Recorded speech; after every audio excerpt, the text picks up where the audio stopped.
பாம்பு குண்டு இருக்காது இல்ல? பாம்பெல்லாம் இருக்கு. ஒன்று இருக்குமா? ஓய் மாட்டிச்சுடா மாட்டிச்சுடா. மாட்டிச்சா? சரிடா. நம்ம பண்ணைக்கு வந்த புதுசில் இங்கே நிறைய நண்டு வலை இருந்துச்சு. அந்த நண்டு வலையில் பார்த்தீங்கன்னா ஒன்று நண்டு சின்னதாக இருந்தது, அப்படி இல்லைன்னா நண்டு வந்து குட்டி போட்டிருந்தது. அதனால் அப்படியே விட்டுட்டோம். இப்போ நண்டு எல்லாமே நல்லா வளர்ந்துருச்சு, இனிமேல் விடக்கூடாது அப்படின்னு நண்டு வேட்டையை ஸ்டார்ட் பண்ணிட்டோம். முதல் நண்டே பெரிய நண்டு ரொம்ப ஈஸியாக கிடச்சிருச்சு.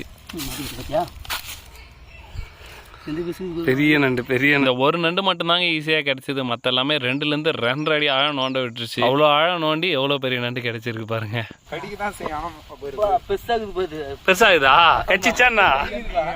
இந்த நண்டு பயங்கரமாக கடிக்குதுங்க. கடிச்ச கடியில் ரத்தமே வந்துருச்சு. ஆனால் நண்டும் கிடைச்சிருச்சு. இங்கே நண்டு பிடிக்கிறது ரொம்ப கஷ்டமாக இருக்குங்க. 2லேருந்து 2.5 அடி ஆழம் நோண்டா தான் ஒரு நண்டு பிடிக்க முடியுது. அதுலேயும் இது களிமண். கிட்டத்தட்ட ஒரு 3 மணி நேரம் பிடிச்சி வெறும் 6 நண்டு தான் பிடிச்சோம். அதை இப்போ நம்ம ஃப்ரை பண்ணி சாப்பிட வரோம். வயல் நண்டு உடம்புக்கு ரொம்ப நல்லதுங்க. நீங்களும் ட்ரை பண்ணி பாருங்கள். முழு வீடியோ பார்க்க நினச்சேன், கீழே இருக்க வீடியோ கிளிக் பண்ணி பாருங்கள்.